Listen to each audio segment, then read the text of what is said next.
বাংলাদেশ টিমের ক্যাপ্টেন মানে আসলে পুরো দেশেরই ক্যাপ্টেন। তাকে সেই ফ্রিডমটা দিলে আমার মনে হয় সেও ভালো করবে। বাংলাদেশ দলের নতুন টি-20 অধিনায়ক লিটন দাসকে পূর্ণ সমর্থন জানিয়েছেন জাতীয় দলের সিনিয়র সহকারী কোচ মোহাম্মদ সালাউদ্দিন। তবে সবার প্রতি তার আহ্বান, লিটনকে যেন স্বাধীনভাবে দল পরিচালনার সুযোগ দেওয়া হয়। তার অধীনে দল ভালো না করলেও ধৈর্যহারা না হওয়ারও আহ্বান জানিয়েছেন দেশসেরা এই কোচ। বাংলাদেশ দলের অধিনায়ক যিনিই হন না কেন, দল খারাপ করলে সব দায় এসে তার কাঁধেই বর্তায়। সালাউদ্দিন চান এভাবে যেন ঢালাওভাবে দোষারোপ না করা হয় কোনো অধিনায়ককেই। অধিনায়কত্ব সহজ নয়, এ কথাও মনে করিয়ে দিয়েছেন। বাংলাদেশ টিমের ক্যাপ্টেন মানে আসলে পুরো দেশেরই ক্যাপ্টেন, এটা আমাদের মানতে হবে। আপনারা হয়তো অনেকে অনেক অপছন্দ করেন, অনেকে হয়তো অনেক ক্যাপ্টেন দিলে আপনাদের হয়তো মাথা গরম হবে, কিন্তু বাংলাদেশ টিমের ক্যাপ্টেন্সি করাটা যদি আপনারা বাইরে থেকে মনে করতে পারেন যে অনেক সহজ, এটা অনেক সহজ কাজ, এটা অনেক কঠিন কাজ, এবং এটার জন্য আমাদের সবাইকে আসলে সাপোর্ট করতে হবে। লিটনের আমি বলবো যে তার ক্যাপ্টেন হিসেবে যে রিটার্নগুলো দরকার, যেভাবে টিমকে উদ্বুদ্ধ করা, স্ট্র্যাটেজি কী করবেন, সব দিকে তার আমার মনে হয় সে খুবই ভালো, এবং সে চেষ্টা করতেছে কীভাবে দলটাকে সামনে আগায় দিতে হবে। কারণ একটা ক্যাপ্টেনই কিন্তু টিমটা চালাবে। আমরা যারা বাইরে আছি, যা বোর্ডে আছি, আসলে আমরা টিম চালাবো না, চালাবে কিন্তু ক্যাপ্টেন এবং কোচ। তাদেরকে তাদের পূর্ণ সমর্থন দিতে হবে। আমরা যারা আছে পাশে, আমরা সবাই হেল্পিং হই। সো তাকে সেই ফ্রিডমটা দিলে আমার মনে হয় সেও ভালো করবে।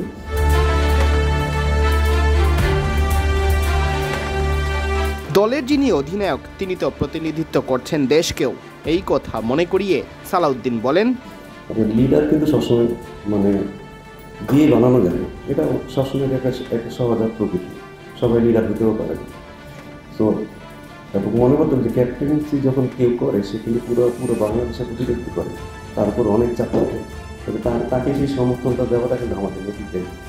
এবং আপনারা যারা মনে করেন যে বাইরে থেকে বাংলাদেশ টিমের ক্যাপ্টেন্সি করা অনেক সহজ, আপনারা আসলে ভুল রাজ্যে আছেন।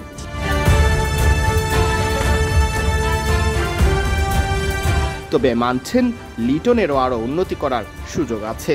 সবারই করার অনেক জায়গা আছে, সেটা শুধু ক্যাপ্টেন না, এজ এ ব্যাটসম্যান বলেন, এজ এ হিউম্যান বলেন, এটা আপনি সবারই কিন্তু ইম্প্রুভমেন্টের জায়গা থাকে। যখন আমি মনে করবো যে আমার ইম্প্রুভমেন্টের জায়গা নেই, সেই দিন থেকে আসলে আমার পতন হওয়া শুরু হবে।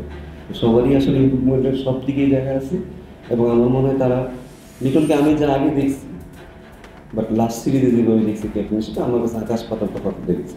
ইভেন আপনারা হয়তো তার ইন্টারভিউ দেখে বুঝতে পারবেন তার কথাবার্তা কিন্তু অনেক কিছু চেঞ্জেস আসছে। ছেলেদেরকে হয়তো প্রপারলি গাইড করলে তারা হয়তো এই জায়গাগুলো খুব দ্রুত আসলে তাদেরকে বাড়িয়ে দিতে পারবে, এবং তারা সেভাবে ডেভেলপ করার চেষ্টা করছে। একটা আমরা সবাই মিলে পারফর্ম করি না, এটা একটা বড় দিক। যেহেতু আমরা পারফরমেন্স, আমার যদি ভালো অনেক পারফর্মার থাকতো তাহলে কিন্তু ক্যাপ্টেন্সি করাটা অনেক বেশি সহজ। আমাদের পারফরমেন্সের ধারাবাহিকতা নাই, সেটা আমরা স্বীকার করে নিচ্ছি যে আমাদের পারফরমেন্সের ধারাবাহিকতা নেই, সেটা একটা বড় ধরনের চ্যালেঞ্জ। পারফরমেন্স খুব তাড়াতাড়ি আচরণ করে, এবং সেই সাথে আমরা জাতি হিসেবে আমরা অনেক ইমোশনাল। ঠিক আছে, আজকে ভালো তো কালকে খারাপ, কালকে খারাপ বিষয়, এটা নিতেও তাদের অনেক কষ্ট হয় মাঝে মাঝে, বাট এগুলো ম্যাচুরিটি চলে আসবে টুমরো। এখন ধরেন একটা ক্যাপ্টেনকে যদি আপনি তার পুরো প্ল্যানটা যদি আপনি তাকে করতে না দেন, সে যেটা চায়, তখন তাকে কেন আমরা বুঝে দিতে পারি। যখন একটা ক্যাপ্টেনকে যখন আমি দায়িত্ব দেবো, তাকে কিন্তু আপনাকে সব কিছু দিয়ে দিতে হবে, তার পুরো ফ্রিডমটাকে দিয়ে দিতে হবে, কারণ সে টিমটা চালাবে, তখন সে কিন্তু অনেক রেসপন্সিবল হবে। অনেক কিছু আছে যেটা সেটা ও নিজে চাইলেও করতে পারে। তো এই সব দিক থেকে আসলে আপনি যদি বিচার করেন, তার কিন্তু আসলে অনেক কিছুই বাধা ধরার মধ্যেই থাকে। পারফরমেন্স বলেন, নিজের পারফরমেন্স বলেন, সব চাপ মিটিয়ে কিন্তু তাকে করতে হবে। আমাদের এখানে তো আরও বেশি চাপটা থাকবেই, বাট অ্যাজ এ ক্যাপ্টেন আপনাকে সেই চাপটাও সামলাতে হবে। আমি বলতেছি না যে করা কঠিন, মানে এই চাপটাকে আপনাকে নিতেই হবে। যেহেতু আপনি এই চেয়ারে বসছেন, আপনাকে চাপ নিতেই হবে। আপনি মিডিয়া হ্যান্ডেল করতে হবে, আপনাকে প্লেয়ার হ্যান্ডেল করতে হবে, আপনাকে অফিসিয়াল হ্যান্ডেল করতে হবে, সব কিছু আপনাকে হ্যান্ডেল করতে হবে। বা আমি বললাম যে যদি পারফরমেন্সের জানটা একটু উপরে ওঠেন, তখন কিন্তু আমার মনে হয় যে আরও বেশি ইজি হবে তার ক্যাপ্টেন্সিটা।